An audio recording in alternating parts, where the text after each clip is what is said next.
Scoop is a universally accessible musical instrument. It's designed for use by children or adults with special needs, or in fact, used by anyone. It's soft, it's easy to play, it's robust, and it can be customized to suit anyone's abilities. The Scoop helps children with special needs by allowing them to get involved in making music themselves. It's an instrument that they can play and they can take ownership of and start creating their own sounds and music. Traditionally, instruments are the shape and size and made of the materials they are because of the sound that they need to make. If you want something to sound like a plucked string, you need a string and it needs to be under tension. Whereas with the Scoop, because it's a mixture of software and a sensor, then the computer can handle making the sound. And so we can design an object that's designed to be touched and designed to be played with. In developing the Scoop and actually working with kids in the schools and in the classroom, it's really helped us make the Scoop something that's usable by the children themselves. They've informed us massively on how it needs to work, and they've given their opinion on colors and design, and just the feedback that they've given to us has been just marvelous. It's just so enriching, and it's really inspiring to actually work with these kids, particularly when you can provide them with an ability to start playing their own music as opposed to just taking part through listening to other musicians and really learning from them.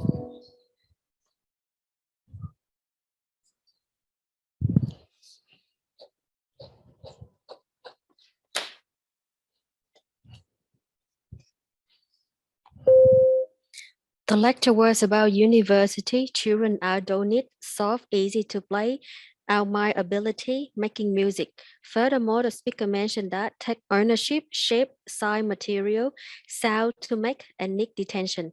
Moreover, the speaker explained that mix of software, design object to be touched and played, working with kids and usable by children. Finally, the speaker concluded that usable by children, how to make music, give opinion on design and color, enriching and inspiring ability to play their own music.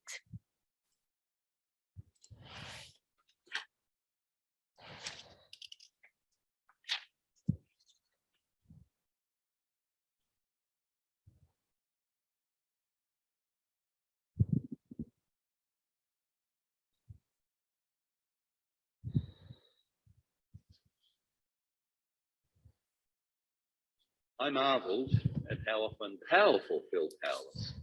But in the face of this sense of disempowerment, there's no decline in involvement in organisations which seek to share wealth and opportunities, which seek to protect one another's rights and work towards the common good.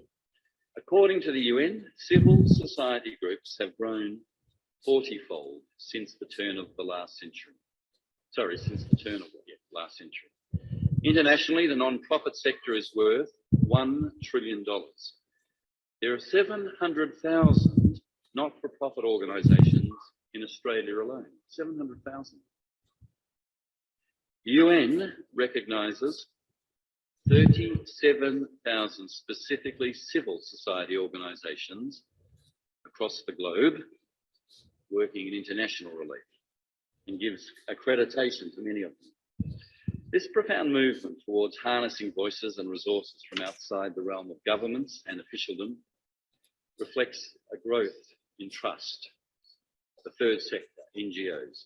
Putnam, who discovered in the field of local government in Italy, the best predictor of governmental success was the strength and density of the region's civic associations.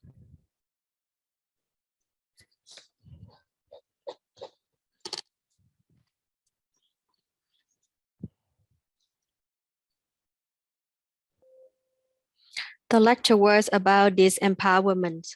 Marvel Disempowerment Organization. Furthermore, the speaker mentioned that protect the right work to work the common goods last century.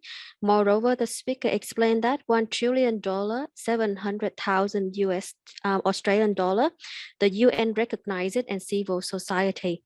In addition, the speaker also suggested that working international relief, resource outside the government, relief trust. Finally, the speaker concluded that reflect the trust, discover few government success and regions.